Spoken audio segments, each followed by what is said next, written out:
ಎಲ್ಲ ವಿದ್ಯಾರ್ಥಿಗಳಿಗೆ ಹಾಗೂ ಪೋಷಕರಿಗೆ ನಮಸ್ಕಾರಗಳು. ಕರ್ನಾಟಕ ಪರೀಕ್ಷಾ ಪ್ರಾಧಿಕಾರದ ವತಿಯಿಂದ ವಿವಿಧ ಕೋರ್ಸ್ಗಳಿಗೆ ಸೀಟು ಹಂಚಿಕೆ ಕುರಿತಂತೆ ಈಗಾಗಲೇ ತಮಗೆಲ್ಲ CET ರ್ಯಾಂಕನ್ನು ನಾವು ಪಬ್ಲಿಷ್ ಮಾಡಿದ್ವಿ. ನಿನ್ನೆ ನಾವು ವೆರಿಫಿಕೇಷನ್ ಸ್ಲಿಪ್ಪನ್ನು ಡೌನ್ಲೋಡ್ ಮಾಡುವಂಥದ್ದಕ್ಕೆ ವಿದ್ಯಾರ್ಥಿಗಳಿಗೆ ತಿಳಿಸಿದ್ವಿ. ಇದು ಒಂದು ಬಹುಮುಖ್ಯವಾದಂತಹ ಘಟ್ಟ ಕೌನ್ಸಿಲಿಂಗ್ನಲ್ಲಿ.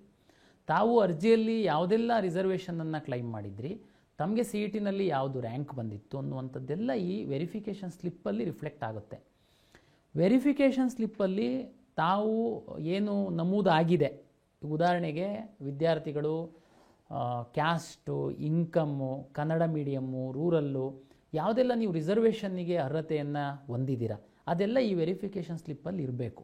ಒಂದು ವೇಳೆ ತಾವು ಅರ್ಜಿಯಲ್ಲಿ ಹಾಕಿದರೆ, ಒಂದು ವೇಳೆ ಇಲ್ಲ ಅಂತಂದರೆ, ನೀವು ಅರ್ಜಿ ಹಾಕಿದ್ದೂ ಇದರಲ್ಲಿ ಬಂದಿಲ್ಲ ಅಂತಂದರೆ ಅದನ್ನು ತಾವು ವಿದ್ಯಾರ್ಥಿಗಳು ಗಮನಿಸಬೇಕು. ಇದು ಯಾಕೆ ಬಹುಮುಖ್ಯ ಅಂತ ನಾನು ಹೇಳ್ತೀನಿ ಅಂತಂದರೆ, ನಾಳೆ ನಾವು ಕರ್ನಾಟಕ ರಾಜ್ಯದಲ್ಲಿ ಏನು ಕರ್ನಾಟಕ ಪರೀಕ್ಷಾ ಪ್ರಾಧಿಕಾರದಿಂದ ಸೀಟನ್ನು ಹಂಚಿಕೆ ಮಾಡ್ತೀವಿ, ಹಾರಿಜೆಂಟಲ್ ವರ್ಟಿಕಲ್ ರಿಸರ್ವೇಷನ್ ಏನು ಇದೆ ಅದರ ಆಧಾರದ ಮೇಲೆ ನಾವು ಸೀಟನ್ನು ಹಂಚಿಕೆ ಮಾಡ್ತೀವಿ.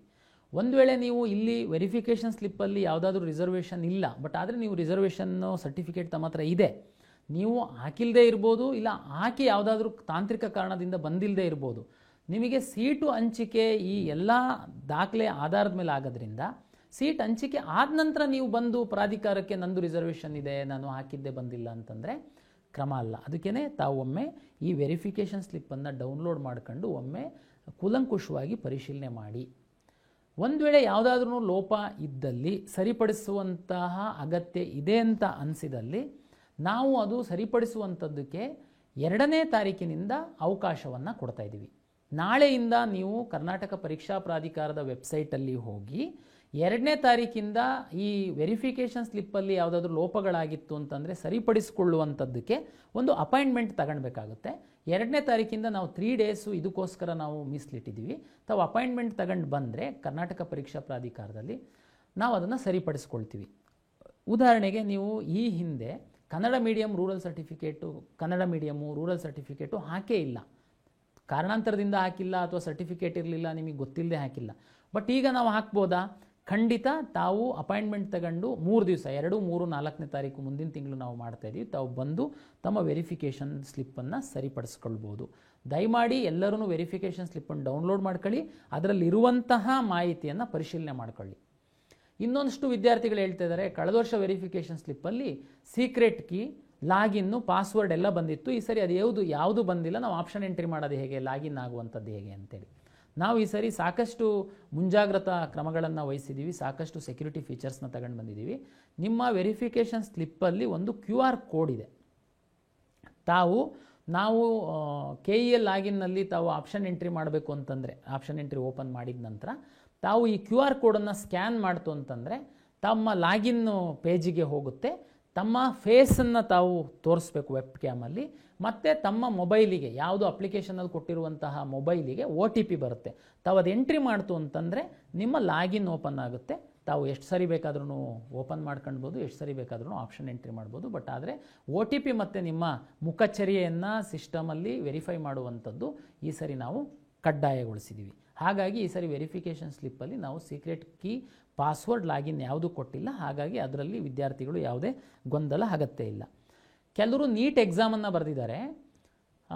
ಈಗ ವೆರಿಫಿಕೇಷನ್ ಸ್ಲಿಪ್ಪನ್ನು ಡೌನ್ಲೋಡ್ ಮಾಡ್ಕೊಂಡಂತಹ ಸಂದರ್ಭದಲ್ಲಿ ಬೇರೆ ನಮ್ಮ CET ಪರೀಕ್ಷೆ ಆಧಾರದ ಮೇಲೆ ಕೊಟ್ಟಿರುವಂತಹ ಎಲ್ಲ ರ್ಯಾಂಕ್ಗಳು ಬಂದಿದೆ, ನೀಟ್ ರ್ಯಾಂಕ್ ಬಂದಿಲ್ಲ. ತಮಗೆಲ್ಲ ಗೊತ್ತಿದೆ, ಕರ್ನಾಟಕ ಪರೀಕ್ಷಾ ಪ್ರಾಧಿಕಾರದಲ್ಲಿ ಕಂಬೈನ್ಡ್ ಸೀಟ್ ಅಲಾಟ್ಮೆಂಟ್ ಮಾಡ್ತೀವಿ ನಾವು. ಇದರಲ್ಲಿ ನೀಟ್ ರ್ಯಾಂಕ್ ಸಹ ಬರಬೇಕಾಗಿತ್ತು, ಯಾಕೆ ಬಂದಿಲ್ಲ ಗೊಂದಲ. ಅದಕ್ಕೆ ನಾನು ಹೇಳುವಂಥದ್ದು, ನೀಟ್ ಎಕ್ಸಾಮನ್ನು ನ್ಯಾಷನಲ್ ಟೆಸ್ಟಿಂಗ್ ಏಜೆನ್ಸಿ ಡೆಲ್ಲಿಯವರು ಮಾಡ್ತಾರೆ.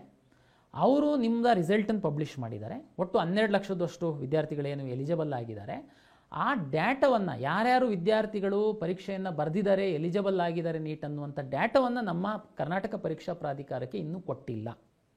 ಒಂದು ಸರಿ ಅವ್ರು ಕೊಟ್ಟ ಮೇಲೆ ತಾವು ಆಲ್ ಇಂಡಿಯಾದಲ್ಲಿ ಏನು ರ್ಯಾಂಕನ್ನು ತೆಗೆದುಕೊಂಡಿದ್ದೀರಾ, ನಿಮ್ಮ ನೀಟ್ ರಿಜಿಸ್ಟ್ರೇಷನ್ ನಂಬರ್ನ ನಾವು ನಿಮ್ಮ ಇದರಲ್ಲಿ ಅಪ್ಲಿಕೇಶನ್ನಲ್ಲಿ ಎನೇಬಲ್ ಮಾಡ್ತೀವಿ, ತಾವು ಹಾಕಬೇಕಾಗುತ್ತೆ. ಆಟೋಮೆಟಿಕ್ಕಾಗಿ ನೆಕ್ಸ್ಟು ನೀವು ವೆರಿಫಿಕೇಷನ್ ಸ್ಲಿಪ್ಪನ್ನು ಡೌನ್ಲೋಡ್ ಮಾಡಿದರೆ ನಿಮಗಲ್ಲಿ ನೀಟ್ ರ್ಯಾಂಕ್ ನೀವು ಆಲ್ ಇಂಡಿಯಾದಲ್ಲಿ ಏನು ತಗೊಂಡಿದ್ದೀರಾ ಅದು ಸಹ ಅದರಲ್ಲಿ ಡಿಸ್ಪ್ಲೇ ಆಗುತ್ತೆ. ಇನ್ನು ಕೆಲವು ವಿದ್ಯಾರ್ಥಿಗಳು ಈಗಾಗಲೇ ವೆರಿಫಿಕೇಷನ್ ಸ್ಲಿಪ್ ಬಿಟ್ಟಿದ್ದೀರಾ, ನಾವು ನೀಟನ್ನು ಎಕ್ಸಾಮ್ ಬರೆದಿದ್ದೀವಿ, ಮ್ಯಾನೇಜ್ಮೆಂಟ್ ಸೀಟ್ ತಗೊಳ್ಬೇಕು, KEನಲ್ಲಿ ಎಕ್ಸಾಮೇ ಬರೆದಿಲ್ಲ, ನಾವು ನೀಟಲ್ಲಿ ಪಾರ್ಟಿಸಿಪೇಟ್ ಮಾಡಬೇಕು ಅಂತಂದರೆ ಪ್ರಾಧಿಕಾರದ ಮುಖಾಂತರನೇ ಪಾರ್ಟಿಸಿಪೇಟ್ ಮಾಡಬೇಕಾಗುತ್ತೆ, ನಾವು ಅಪ್ಲಿಕೇಶನ್ನೇ ಹಾಕಿಲ್ಲ, ಏನು ಮಾಡಬೇಕು ಅಂತ. ನಾವು ನೀಟು ಡಾಟಾಕ್ಕೋಸ್ಕರ ವೆಯ್ಟ್ ಮಾಡ್ತಾ ಇದ್ದೀವಿ. ಯಾವಾಗ ನಮಗೆ ನೀಟು ರಿಸಲ್ಟು ಡಾಟಾ ನಮಗೆ ಬರುತ್ತೆ ಆವಾಗ ನಾವು ಮತ್ತೊಮ್ಮೆ ಫ್ರೆಶ್ ರಿಜಿಸ್ಟ್ರೇಷನ್ನಿಗೆ ಅವಕಾಶ ಮಾಡಿಕೊಡ್ತೀವಿ. ಓನ್ಲಿ ನೀಟ್ ಕ್ಯಾಂಡಿಡೇಟ್ಸಿಗೆ, ಯಾರು ನೀಟ್ ಮುಖಾಂತರ ಮಾತ್ರ ಸೀಟ್ ಪಡೀತಾರೆ ಅವರಿಗೆ ರಿಜಿಸ್ಟ್ರೇಷನ್ನಿಗೆ ಓಪನ್ ಮಾಡ್ತೀವಿ. ಆ ಟೈಮಲ್ಲಿ ತಾವು ರಿಜಿಸ್ಟ್ರು ಮಾಡಿಸ್ಕೊಂಡ್ರೆ ನಂತರ ತಾವು ಸಹ ವೆರಿಫಿಕೇಷನ್ ಸ್ಲಿಪ್ಪನ್ನು ಡೌನ್ಲೋಡ್ ಮಾಡ್ಕೊಳ್ಬೋದು. ಆವಾಗ ನಿಮ್ಮದು ನೀಟ್ ರ್ಯಾಂಕ್ ಮಾತ್ರ ಬರುತ್ತೆ. ಆಮೇಲೆ ನಮ್ಮ ಒಂದು ಈ ವೆರಿಫಿಕೇಷನ್ ಸ್ಲಿಪ್ಪಲ್ಲಿ ಒಂದು ಅಬ್ಸರ್ವೇಷನ್ಸು, ನಾನು ಈ ಹಿಂದಿನ ಅನೇಕ ವಿಡಿಯೋಗಳಲ್ಲಿ ನಾನು ಭಾಳ ಸ್ಪಷ್ಟವಾಗಿ ಹೇಳಿದ್ದೆ, SC ಮತ್ತು ST ವಿದ್ಯಾರ್ಥಿಗಳು ಜಾತಿ ಪ್ರಮಾಣ ಪತ್ರದ ಜೊತೆಗೆ ಆದಾಯ ಪ್ರಮಾಣ ಪತ್ರವನ್ನು ತೆಗೆದುಕೊಳ್ಬೇಕು. ಆದಾಯ ಪ್ರಮಾಣ ಪತ್ರವನ್ನು ಇಲ್ಲಿ ಹಾಕಬೇಕು. ತಮಗೆಲ್ಲ ನೆನಪಿರಲಿ, ನಿಮಗೆ ಫೀ ರಿಯಾಯಿತಿ ಇದೆ. ನಾವು ನಿಮ್ಮ ಆದಾಯದ ಆಧಾರದ ಮೇಲೆ ನಿಮಗೆ ನಾವು ಫೀಸ್ ಕಟ್ಟಿಸ್ಕೊಳ್ಳುವುದರಿಂದ ವಿನಾಯಿತಿ ಕೊಡ್ತೀವಿ. ನಂತರ ಕಾಲೇಜಿಗೆ ನಿಮಗೆ ನಂತರ ಸೋಷಿಯಲ್ ವೆಲ್ಫೇರ್ ಡಿಪಾರ್ಟ್ಮೆಂಟಿಂದ ರೀಫಂಡ್ ಆದಮೇಲೆ ತಾವು ಕಾಲೇಜಿಗೆ ಕಟ್ಟೋದಿರುತ್ತೆ. ಒಂದು ವೇಳೆ ನೀವು ಬರೀ SC ಜಾತಿ ಪ್ರಮಾಣ ಪತ್ರ ಹಾಕಿ ಆದಾಯ ಪ್ರಮಾಣ ಪತ್ರವನ್ನು ಹಾಕಿಲ್ಲ ಅಂತಂದರೆ ನಾವು ನಿಮಗೆ ಬೇರೆ ವಿದ್ಯಾರ್ಥಿಗಳಿಗೆ ಫೀಸ್ ಕಟ್ಟಿಸ್ಕೊಂಡಂತಲೇ ಕಟ್ಟಿಸ್ಕೊಳ್ಬೇಕಾಗುತ್ತೆ. ದಯಮಾಡಿ ನಿಮ್ಮ ವೆರಿಫಿಕೇಷನ್ ಸ್ಲಿಪ್ಪಲ್ಲಿ SC ST ವಿದ್ಯಾರ್ಥಿಗಳು ನೀವು ಬರೀ ಜಾತಿ ಪ್ರಮಾಣ ಪತ್ರ ಹಾಕಿ ಇನ್ಕಮ್ ಸರ್ಟಿಫಿಕೇಟ್ನ ಹಾಕಿಲ್ಲ ಅಂತಂದರೆ ದಯಮಾಡಿ ಅದನ್ನು ಪರಿಶೀಲನೆ ಮಾಡಿಕೊಳ್ಳಿ. ಹಾಕಿಲ್ಲ ಅಂದರೆ ಏನು ಮಾಡಬೇಕು, ನಾನು ಆಗಲೇ ಹೇಳಿದ್ದೀನಿ, 2ನೇ ತಾರೀಕಿಂದ ನಾವು ಅವಕಾಶ ಕೊಡ್ತೀವಿ, KEಗೆ ಬಂದು ಹಾಕಬೇಕಾಗುತ್ತೆ. ನೀವು ತಪ್ಪು ಮಾಡಿರೋದ್ರಿಂದ ಮೊದಲು ನೀವು ಆನ್ಲೈನಲ್ಲೇ ಹಾಕೋದಕ್ಕೆ ಅವಕಾಶ ಇತ್ತು, ಈಗ ನೀವು ಇಲ್ಲಿ ಬಂದು ಹಾಕಬೇಕಾಗುತ್ತೆ. ಅದು ಬಹಳ ಇಂಪಾರ್ಟೆಂಟ್ ಇದೆ. ಕೆಲವೊಂದು ಜನರಲ್ ಮೆರಿಟ್ ವಿದ್ಯಾರ್ಥಿಗಳು ರೂರಲ್ ಏನಾದ್ರೂ ಓದಿತ್ತು ಅಂತಂದರೆ ತಾವು ಗ್ರಾಮೀಣ ಮೀಸಲಾತಿಯನ್ನು ಕ್ಲೈಮ್ ಮಾಡಬೇಕು ಅಂತಂದರೆ ತಾವು ನಾನ್ ಕ್ರಿಮಿ ಲೇಯರ್ ಸರ್ಟಿಫಿಕೇಟನ್ನು ಸಬ್ಮಿಟ್ ಮಾಡಬೇಕಾಗುತ್ತೆ. ಇದು ತಹಶೀಲ್ದಾರ್ ಆಫೀಸಲ್ಲಿ ಕೊಡ್ತಾರೆ.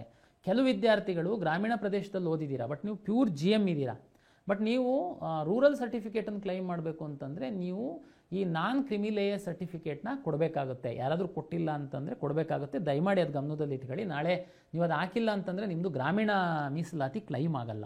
ಇದು ಇಷ್ಟು ಭಾಳ ಇಂಪಾರ್ಟೆಂಟ್ ಇದೆ. ಆಮೇಲೆ ರಿಲಿಜಿಯಸ್ ಮೈನಾರಿಟಿ ಮತ್ತು ಲಿಂಗ್ವಿಸ್ಟಿಕ್ ಮೈನಾರಿಟಿ. ರಿಲಿಜಿಯಸ್ ಮೈನಾರಿಟಿಗೆ ಸಂಬಂಧಪಟ್ಟಂತೆ ನಮ್ಮಲ್ಲಿ ಕ್ರಿಶ್ಚಿಯನ್ನು ಮತ್ತು ಮುಸ್ಲಿಮಿಗೆ ಸಂಬಂಧಪಟ್ಟಂಥ ಇನ್ಸ್ಟಿಟ್ಯೂಷನ್ಸ್ ಇದೆ, ಅವ್ರುಗಳು ಕ್ಲೈಮ್ ಮಾಡಿದ್ದಾರೆ. ಕೆಲವರು ಬೇರೆ ಜೈನ್ ಕಮ್ಯುನಿಟಿ ಅಂಥವ್ರು ಕ್ಲೈಮ್ ಮಾಡಿದರೆ ಅವರ ಕಮ್ಯುನಿಟಿ ಯಾವುದೇ ಇನ್ಸ್ಟಿಟ್ಯೂಷನ್ಸು ರಾಜ್ಯದಲ್ಲಿ ಇಲ್ದಿರೋದ್ರಿಂದ ಅವರಿಗೆ ಅದು ಯಾವುದೂ ಸೀಟು ಅಲಾಟ್ ಆಗಲ್ಲ. ಯಾರಾದ್ರೂ ರಿಲಿಜಿಯಸ್ ಮೈನಾರಿಟಿ ಕ್ಲೈಮ್ ಮಾಡಬೇಕು ಅಂತಂದರೆ ವಿಶೇಷವಾಗಿ ಮುಸ್ಲಿಮ್ಸು ಮತ್ತು ಕ್ರಿಶ್ಚಿಯನ್ಸು ಮಾಡಬೇಕಾಗುತ್ತೆ. ಅದನ್ನು ವೆರಿಫಿಕೇಷನ್ ಮಾಡಿಸ್ಕೊಳ್ಬೇಕಾಗುತ್ತೆ. ಮಾಡಿಲ್ಲ ಅಂತಂದರೆ ನೀವು ಮಾಡೋದಕ್ಕೆ ಕ್ರಮ ವಹಿಸಿ. ನಿಮಗೆ ಲಾಸ್ಟ್ ಚಾನ್ಸ್ ಅಂತ ನಾವು ಕೊಡ್ತಾ ಇದ್ದೀವಿ. ದಯಮಾಡಿ ಮತ್ತೆ ನಾವು ಇದು ಅವಕಾಶ ಕೊಡೋದಕ್ಕಾಗಲ್ಲ. ಈಗಾಗಲೇ ಸಾಕಷ್ಟು ಬಾರಿ ಎಡಿಟ್ ಆಪ್ಷನ್ ಕೊಟ್ಟಿದ್ದರೂ ಸಹ ತಾವು ಸಂಪೂರ್ಣವಾಗಿ ತಮ್ಮ ಅಪ್ಲಿಕೇಶನ್ನಲ್ಲಿ ಮಾಹಿತಿ ಕೊಟ್ಟಿಲ್ಲ. ಆದರೆ ಗ್ರಾಮೀಣ ಪ್ರದೇಶದ ವಿದ್ಯಾರ್ಥಿಗಳಿದ್ದೀರಾ, ನೀವು ಹಿಂದೆ ಪರೀಕ್ಷೆಗೆ ಪ್ರಿಪ್ರೇಷನ್ ಆಗ್ತಿರೋಂಥ ಸಂದರ್ಭದಲ್ಲಿ ನಿಮಗೆ ತಪ್ಪು ಮಾಡಿರ್ಬೋದು ನೀವು ಅಂತ ನಾವು ಅಂತಿಮವಾಗಿ ಅವಕಾಶ ಕೊಡ್ತಾ ಇದ್ದೀವಿ. ದಯಮಾಡಿ ಸದುಪಯೋಗ ಪಡಿಸ್ಕೊಳ್ಳಿ.